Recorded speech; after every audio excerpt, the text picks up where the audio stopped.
Hello friends, ମୁଁ ହେଉଛି ରିଙ୍କୁ। ଆଜି ମୁଁ ଆପଣମାନଙ୍କୁ କହିବା ପାଇଁ ଯାଉଛି ମୋ ଜୀବନର ଗୋଟେ ନିରାଟ ସତ୍ୟ କାହାଣୀ ମୋ ସାନ ଭାଇଙ୍କ ଉପରେ ଆଧାରିତ। ଚାଲନ୍ତୁ ଆଉ ଡେରି ନକରି କାହାଣୀ ଉପରକୁ ଯିବା। ସାନ ଭାଇ ଦେଖିବା ପାଇଁ ଗୋରି ଆଉ ମୋଟି, ତାଙ୍କର ପଛ ବଡ଼, ଆଗ ପୁରା ଅମୃତ ଭଣ୍ଡା ପରି 42 ସାଇଜ୍ର। କିନ୍ତୁ ସାନ ଭାଇଙ୍କର କୌଣସି ପିଲାପିଲି ନାହାନ୍ତି। ଆମ ଘର ଯାଜପୁର ଜିଲ୍ଲାରେ। ଘରେ କହିଲେ ମୋ ବୋଉ, ବାପା, ମୋ ଭଉଣୀ ଆଉ ମୁଁ ରହୁ। ମିଡିଲ କ୍ଲାସ୍ ଫ୍ୟାମିଲି ଆମର। ମୋ ଭଉଣୀ ବାହାଘରକୁ ସାନ ଭାଇ ଆସିଥିଲେ, ସବୁ କୁଣିଆ ବି ଆସିଥିଲେ। ବାହାଘର ଭଲରେ ହୋଇଗଲା। ସମସ୍ତେ ଧୀରେ ଧୀରେ ତାଙ୍କ ଘରକୁ ଗଲେ। ସାନ ଭାଇ କିନ୍ତୁ 5 ଦିନ ରହିଲେ। ସେ ବି ପ୍ରଥମ ଥର ଆସିଛନ୍ତି। ଦିନେ ସାନ ଭାଇ ଗାଧୋଇଲା ବେଳେ ମୁଁ ଦେଖିଲି ତାଙ୍କୁ ଓଦା ଲୁଗାରେ। କି ଦୃଶ୍ୟ! ବଡ଼ ବଡ଼ ଆଗ ମାନେ ଛାତି, ପୁଣି ସେ ଓହଳିନି ସେମିତି ଅଛି। କପଡ଼ା ଉପରେ ଜଣା ପଡ଼ୁଛି। ଇଚ୍ଛା ତ ହେଉଥାଏ ଏବେ ଯାଇ ଦୋଳି ପକାଇବା ପାଇଁ, ହେଲେ ସାହସ ହେଲାନି। ମୁଁ ସିଧା ପଛକୁ ଯାଇ ମୋର ବାଡ଼ିକୁ ଧରି ହଲେଇଲି। ବାହାରିଗଲା, ଟିକେ ଶାନ୍ତି ମିଳିଲା। ହେଲେ ମନରେ ଖାଲି ସେ ଦୃଶ୍ୟ ବାରମ୍ବାର ନାଚି ଉଠୁଥାଏ। ଆଉ ମୁଁ ଟିକେ ଭାବିଲି, କେମିତି ହେଲେ ବି ମାଇଁକୁ କରିବି, ଯାହା ବି ହେଉ। ପୁରା ମନରେ ଭାବିନେଲି। ଆଉ ସବୁଦିନ ମାଇଁକୁ ଗାଧୋଇଲା ବେଳେ ଦେଖି ହଲେଇଲି। ଆଉ ମୋର ପାଣିକୁ ତାଙ୍କ କପଡ଼ାରେ ପୋଛେ, ଯାହାକୁ ସେ ଛାତ ଉପରେ ଶୁଖାନ୍ତି। ଏମିତି ମୋର ସବୁଦିନ ଚାଲେ। 5ରୁ 6 ଦିନ ପରେ ମାଇଁ ବାହାରିଲେ ଘରକୁ ଯିବା ପାଇଁ। ମୋତେ ବୋଉ କହିଲା, ତୁ ଯା, ମାଇଁକୁ ଛାଡ଼ି ଆସିବୁ।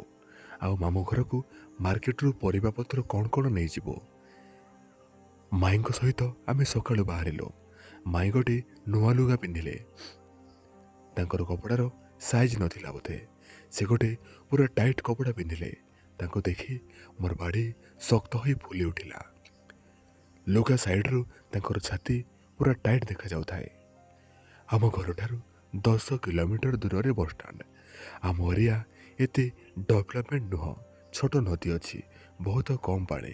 ବଡ଼ ଜୁଆର ଆସିଲେ ଟିକେ ବେଶୀ ପାଣି ହୁଏ। ଶୀତ ଦିନ କୁହୁଡ଼ି ପଡ଼ିବାରୁ କିଛି ଦେଖାଯାଉନଥାଏ। ଆମେ ଘରୁ ବାହାରି ଆସିଲୁ। ଏମିତି ଆମେ କଥାବାର୍ତ୍ତା ହୋଇ ଯାଉଛୁ। ମାଇଁ କହିଲେ, ରିଙ୍କୁ, କେତେ କୁହୁଡ଼ି ପଡ଼ୁଛି, ଆସି 2ଟା ବାଜିଲାଣି, ଜଣାପଡ଼ୁନି। ମୁଁ କହିଲି, ହଁ, କିଛି ନାହିଁ, ଆମେ ଧୀରେ ଧୀରେ ଗପି ଗପି ଯିବା, ବାଟ ଜମାରୁ ଜଣା ପଡ଼ିବନି। କିଛି ବାଟ ଆସିଲା ଦେଖିଲୁ ଆଉ 2 ଜଣ ଲୋକ ଆସୁଥିଲେ। ସେ ହେଲେ ଇଟା ପକାଇବା ଲୋକ, ବାଲେଶ୍ୱର ଲୋକ। ମୁଁ ତାଙ୍କ ସହ କଥା ହେଲି। ସେମାନେ ବି ମୋତେ ରାସ୍ତା ପଚାରିଲେ ବସଷ୍ଟାଣ୍ଡକୁ। ମୁଁ କହିଲି, ଆମେ ବି ଯାଉଛୁ, ଆମ ସାଙ୍ଗରେ ଆସ। ସେ 2 ଜଣ ଦେଖିବା ପାଇଁ ଟିକେ କାଳିଆ। ଗୋଟେ ବୁଢ଼ା ମଉସା ତାଙ୍କ ଭିତରୁ, ଆଉ ଆର ଲୋକ ସେ ମାଇଁକୁ ଖାଲି ଦେଖୁଥାଏ। ମାଇଁଙ୍କର ପଛ ହଲେଇ ଚାଲିବା ଦେଖି ତା ବାଡ଼ିରେ ଖାଲି ହାତ ମାରୁଥାଏ। କିଛି ବାଟ ଗଲା ପରେ ସେ ଛୋଟ ନଦୀ ପଡ଼ିଲା, ହେଲେ ତା ଜୁଆର ଆସିଛି, ପାଣି ଟିକେ ଅଧିକ ହେବ। ମୁଁ ଦେଖିକି କହିଲି, ଏବେ କ'ଣ କରିବା, ଏତେ ପାଣି ଏଠି କେମିତି ଯିବା? ସେ ଲୋକ କହିଲା, ବେଶୀ ପାଣି ହେବନି, ରୁହ, ମୁଁ ଆଗେ ଯାଇକି ଦେଖୁଛି। ମାଇଁ କହିଲେ, ହଁ ମଉସା, ତମେ ଆଗ ଯାଇକି ଦେଖ। ମଉସା ତାର ଧୋତିକୁ ଖୋଲିଲା। ମାଇଁ ଟିକେ କଣେଇ ଦେଖୁଥାନ୍ତି। କୁହୁଡ଼ି ପଡ଼ିବାରୁ ଦୂରରୁ କିଛି ଦେଖାଯାଉନଥାଏ। ବୁଢ଼ା ଏବେ ଖାଲି ଭିତର କପଡ଼ାରେ ଥାଇ ସେ ପାଣିରେ ବସିଲା। ହେଲେ ପାଣି ତାର ଅଣ୍ଟା ଉପରକୁ ହେଲା। ସେ କହିଲା, ବହୁତ ପାଣି ଅଛି, ଧୀରେ ଧୀରେ ଆସ। ମାଇଁ କହିଲେ, ରିଙ୍କୁ, ମୁଁ କେମିତି ଯିବି? ମୁଁ କହିଲି, ତୁମକୁ ଶାଢ଼ୀ ଖୋଲିବାକୁ ପଡ଼ିବ। ସେ ଟିକେ କ'ଣ ଭାବିଲେ, ଆଉ କହିଲେ, ହଉ। ଆଉ ଗୋଟେ ଲୋକ ଯେ ମାଇଁକୁ ଆସିଲା, ସେ ଦେଖୁଥିଲା। ସେ ତାର କପଡ଼ା ଓହ୍ଲେଇ ତା ଟି ସାର୍ଟ ଖୋଲି ଖାଲି ଭିତର ବାଲା କପଡ଼ା ପିନ୍ଧିକି ଠିଆ ହୋଇଛି। ମାଇଁ ତାଙ୍କର ଖୋଲିଲେ। ଓ ଭାଇ, କେବେ ପାଖରୁ ମୁଁ ମାଇଁଙ୍କର ଛାତିକୁ ଦେଖିନଥିଲି। ମୁଁ ତାଙ୍କର ଛାତିକୁ ଦେଖି ମୋର ବାଡ଼ି ପୁରା 90 ଡିଗ୍ରୀ। ସେ କପଡ଼ାକୁ ଖୋଲିଲେ। ଆହା, କି ତାଙ୍କର ପଛ ଭାଗ! ଇଚ୍ଛା ହେଉଥାଏ ସେଇଠି କରିବି, କୁକୁର ପରି। ସେ ଲୋକ ମାଇଁଙ୍କୁ ଦେଖି ପୁରା ପାଗଳ। ସେ ସଙ୍ଗେ ସଙ୍ଗେ ତାର ଖୋଲି ପୁରା ବସ୍ତ୍ରହୀନ ହୋଇଗଲା। ତାର ବାଡ଼ି ପାଖାପାଖି 9 ଇଞ୍ଚ ହେବ। ମାଇଁ ତାକୁ ଦେଖି ବୋଧେ ଡରିଗଲେ। ମୋତେ କହିଲେ, ରିଙ୍କୁ, ଚାଲ ଯିବା। ତାପରେ ମୁଁ ମୋର ଖୋଲିଲି, ଆଉ ଭିତର କପଡ଼ା ମଧ୍ୟ ଖୋଲିବାକୁ ଭାବୁଥିଲି। ସେ ଲୋକ କହିଲା, ଭାଇ, ଓଦା ହୋଇଯିବୁ, ଖୋଲିଦେ। ମାଇଁ ବି କହିଲେ ଖୋଲିଦିଅ। ମୁଁ ଖୋଲିଲି। ମୋର ମାଇଁଙ୍କୁ ଦେଖି ପୁରା କଠିନ ହୋଇକି ଥିଲା। ଆଉ ମାଇଁ ମୋର ଦେଖି ଟିକେ ଲାଜେଇ ଗଲେ। ମୁଁ ଆଗରେ ପାଣିରେ ବସିଲି, ଆଗରେ ଗଲି। ମାଇଁ ମଝିରେ ଆସିଲେ, ଆଉ ସେ ଲୋକ ଲାଷ୍ଟରେ ଆସିଲା। ଗୋଟେ ପଥର ବାଜି ମାଇଁ ପାଣିରେ ଝୁଣ୍ଟିଲେ। ସେ ଲୋକ ମାଇଁଙ୍କୁ ସଙ୍ଗେ ସଙ୍ଗେ ଧରିଲା। ସେ ଧରିଲା ବେଳେ ମାଇଁଙ୍କର ଦେହ ତାର ବାଡ଼ିରେ ବାଜିଲା। ସେ ପୁରା ଗରମ ହୋଇଯାଇଛି। ସେ ମାଇଁଙ୍କୁ ଧରି ଆଗକୁ ଆଗକୁ ଆସିଲା। ଛାତିକୁ ଜାଣି ଜାଣି ଛୁଇଁଥିଲା। ଯାହା ହେଉ ଆମେ କୂଳକୁ ଆସିଲୁ। ମାଇଁ ପୁରା ଓଦା। ତାଙ୍କ ଛାତି ଭିତରୁ ତାଙ୍କର ଛାତି ପୁରା ଜଣାପଡ଼ୁଛି। ଆଉ ଉଦ୍ ଖୋଲା ସେ ବୁଢ଼ା ମଉସା ଦେଖି ତା ବାଡ଼ିରେ ହାତ ବୁଲେଇ ଆଣି କହିଲା, ପୁରା ଓଦା ହୋଇଗଲୁ। ମୁଁ ବି ଦେଖି ମୋର ବାଡ଼ି ପୁରା ଗରମ। ହେଲେ ସେଠି ବାଲି ଥିବାରୁ ଆମେ ଆଗକୁ ଗଲୁ। ସେମିତି ଦେହ ଶୁଖିଲେ କପଡ଼ା ପିନ୍ଧିବୁ। ଗୋଟେ ବଡ଼ ପଥର ପାଖକୁ ଗଲୁ। ଶୀତ ବି ଲାଗୁଛି। ଜୋରରେ ମାଇଁ କହିଲେ, ରିଙ୍କୁ ମୋ ବ୍ୟାଗରୁ ପୁରୁଣା କପଡ଼ା ଦିଅ। ସେ ଲୋକ ଆସିଲେ। ସେ ବୁଢ଼ା ସିଧା ମାଇଁଙ୍କର ଛାତିକୁ ଧରିଲା, ଆଉ ପଥରକୁ ଚାପି ଧରି ଜୋର ଜୋର ଦଳିଲା। ମାଇଁ ଡରିଗଲେ, ଆଉ ତାକୁ ଠେଲି ଦେଇ କହିଲେ, ଇଏ କ'ଣ କରୁଛ? ସେ ରହିଯାଇ କହିଲା, ତତେ ନ କରିଲେ ଧିକ୍ ଆମ ମରଦ ପଣିଆ। ସେ ମନେ ମନେ ମାଇଁଙ୍କୁ ଜବରଦସ୍ତି ଧରି କପଡ଼ାକୁ ଫାଡ଼ିଲା କି ଛାତି ମାଇଁଙ୍କର, ଆଉ ତଳ କପଡ଼ାକୁ ଓହ୍ଲେଇ ଶୋଇ ତାର ବାଡ଼ିକୁ ମାଇଁଙ୍କର ଗାତରେ ପୂରେଇ କରିଲା। ଆଉ ଗୋଟେ ଲୋକ ମାଇଁଙ୍କ ମୁହଁକୁ ଥୁ ଥୁ କରି ଛେପ ପକାଇ ଚାଟିବାକୁ ଲାଗିଲା। ସବୁ ଦେଖି ମୁଁ ମଜା ନେଉଥାଏ, ମିଛରେ କହୁଥାଏ ଛାଡ଼ିଦିଅ ମୋ ମାଇଁଙ୍କୁ। ସେମାନେ ଏମିତି କରୁଥାନ୍ତି ଦେଖି ମୋତେ ବହୁତ ମଜା ଆସୁଥିଲା। ଜଣେ ପୁରା ମୋଟା ବାଡ଼ିକୁ ପୁରାଇ କରୁଥାଏ, ଆଉ ଜଣେ ଛାତିକୁ ଦଳିକି ପାଟିରେ ପୁରେଇ କ୍ଷୀର ପିଉଥାଏ ଆଉ ତଳୁଥାଏ। ସେ ତା ବାଡ଼ିକୁ ମାଇଁଙ୍କର ଛାତିରେ କରିଲା। ମାଇଁଙ୍କୁ ଏବେ ଧୀରେ ଧୀରେ ମଜା ଆସିଲା। ସେ ଲୋକ ମାଇଁଙ୍କୁ କୁକୁର ଭଳିଆ କରିଲେ।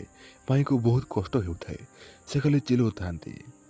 ସେମାନେ ତାଙ୍କ ଗୋଡ଼କୁ ଟେକି ଗାଦରେ ଜୋରଦାର ଧକ୍କା ମାରି କରି ଚାଲିଲେ। ବୁଢ଼ାର କିଛି ସମୟ ପରେ ବାହାରିଲା। ସେ ଭିତରେ ସବୁ ପାଣିକୁ ଛାଡ଼ିଲା। ଏବେ ସେ ଲୋକର ପାଳି। ସେ ମାଇଁଙ୍କର ଛାତିକୁ ଟାଣି ମାଇଁଙ୍କର ପଛ କଣାରେ ପୁରେଇବାକୁ ଚେଷ୍ଟା କଲା। ଜବରଦସ୍ତି ତାର ବାଡ଼ିକୁ ମାଇଁଙ୍କର ପଛରେ ପୁରେଇଲା। ମାଇଁ ପୁରା କାନ୍ଦି ପକେଇଲେ। ତାଙ୍କର ପଛ ବୋଧେ ଫାଟିଲା, ରକ୍ତ ଟିକେ ବାହାରିଲା। ଆଉ ସେ ଲୋକ ତାର କରି ଚାଲିଥାଏ। ମାଇଁ ବୋଧେ ବେହୋସ ହୋଇଗଲେ। ତାପରେ ତାର ପାଣିକୁ ନେଇ ମାଇଁଙ୍କର ଛାତିରେ ପକେଇଲା, ଆଉ ସେମାନେ ତାଙ୍କର ପିନ୍ଧିକି ଚାଲି ବାହାରିଲେ। ମୁଁ ଦେଖି ସେତେବେଳକୁ ସମୟ ଆସି 10ଟା ବାଜିଲାଣି। ମାଇଁଙ୍କୁ ଏମିତି ଅବସ୍ଥାରେ ଦେଖି ମୋର ବି ଇଚ୍ଛା ହେଉଥାଏ କରିବା ପାଇଁ। ମୁଁ ଯାଇ ମାଇଁଙ୍କୁ ଧରି ଉଠେଇଲି। ସେ ଉଠିଲେନି। ସାହସର ସହ ମୁଁ ତାଙ୍କ ଛାତିରୁ ପାଣିକୁ ପୋଛିଲି, ଆଉ ସମ୍ଭାଳି ନପାରି ଛାତିକୁ ପାଟିରେ ପୂରେଇ ଖାଇଲି। ଆଉ ମୋର ବାଡ଼ିକୁ ବାହାର କରି ଜୋର ଜବରଦସ୍ତି ମାଇଁଙ୍କର ଗାତରେ ପୂରେଇ କରିଲି। କିଛି ସମୟ କରିବା ପରେ ମାଇଁ ବେହୋସ ହୋଇଗଲେ, ଆଉ ମୁଁ ତାଙ୍କ ଛାତିକୁ ହାତରେ ଦଳି ଦଳି କରୁଥାଏ। ମୋର 5 ମିନିଟରେ ପାଣି ବାହାରିଲା। ମୁଁ ସଙ୍ଗେ ସଙ୍ଗେ ମୋର ପିନ୍ଧି ମାଇଁଙ୍କ ମୁହଁରେ ମୋର ପାଣି ପକାଇଦେଲି, ଆଉ ବ୍ୟାଗରୁ କପଡ଼ା ବାହାର କରି ତାଙ୍କକୁ ପୋଛିଲି। ସେ ମୋତେ କିଛି କହୁନାହାନ୍ତି। ତାଙ୍କ ପଥରକୁ ଆଉଜାଇ ବସେଇଲି। ସେ ପୁରା ଗୋଟେ ଖରାପ ସ୍ତ୍ରୀ ଲୋକ ପରି ଲାଗୁଥିଲେ। ଦେହ ସାରା ପାଣି। ମୁଁ ସବୁ ପୋଛିଲି, ଆଉ ଛାତିକୁ ପୋଛିଲା ବେଳେ ତାଙ୍କର ଛାତିର ଭୁଣ୍ଡି ଟାଣ ଟାଣ ଲାଗୁଥିଲା। ମୁଁ ତାକୁ ଦେହର ସବୁ ଜିନିଷକୁ ପୋଛିଲି। ତାପରେ ତାଙ୍କୁ ସବୁ କପଡ଼ା ଦେଲି। ସେ ପିନ୍ଧିଲେ, ଆଉ ଆମେ ଧୀରେ ଧୀରେ ଗଲୁ। ମାର୍କେଟରେ ପହଞ୍ଚି ମାଇଁ ମୋତେ କହିଲେ, ରିଙ୍କୁ ମୋ ପାଇଁ କିଛି ପେନକିଲର ମେଡ଼ିସିନ ଆଣିବ। ମୁଁ ଜମାରୁ ଚାଲିପାରୁନି। ମୁଁ ଯାଇ ଔଷଧ ଆଣିଲି, ଆଉ ଆମେ ବସ୍ରେ ଆସି ମାମୁଁ ଘରେ ପହଞ୍ଚିଗଲୁ। ଆପଣମାନଙ୍କୁ ନେକ୍ସଟ ପାର୍ଟରେ କହିବି ଆଗକୁ କ'ଣ ହେଲା। ମୋତେ ମେଲ୍ କରନ୍ତୁ କିମ୍ବା ଆମ ଟେଲିଗ୍ରାମ ଚ୍ୟାନେଲରେ ଜଏନ୍ କରନ୍ତୁ। ଆମ ଟେଲିଗ୍ରାମ ଚ୍ୟାନେଲର ନାଁ ହେଉଛି ଓଡ଼ିଆ ଷ୍ଟୋରି ଅଙ୍କିତ 0। ଜଲ୍ଦି ଯାଇ ଟେଲିଗ୍ରାମରେ ଜଏନ୍ ହୁଅନ୍ତୁ। ଆଜି ପାଇଁ ଏତିକି ରହୁଛି। ଯଦି ଏହି ଭିଡ଼ିଓରେ ଆପଣମାନେ ଅଧିକା ଭଲ ପାଇବା ଦିଅନ୍ତି, ତାହେଲେ ନେକ୍ସଟ ପାର୍ଟ ମୁଁ ଆପଣମାନଙ୍କ ପାଇଁ ବହୁତ ଜଲ୍ଦି ନେଇ ଆସିବି। ରହୁଛି, ଧନ୍ୟବାଦ।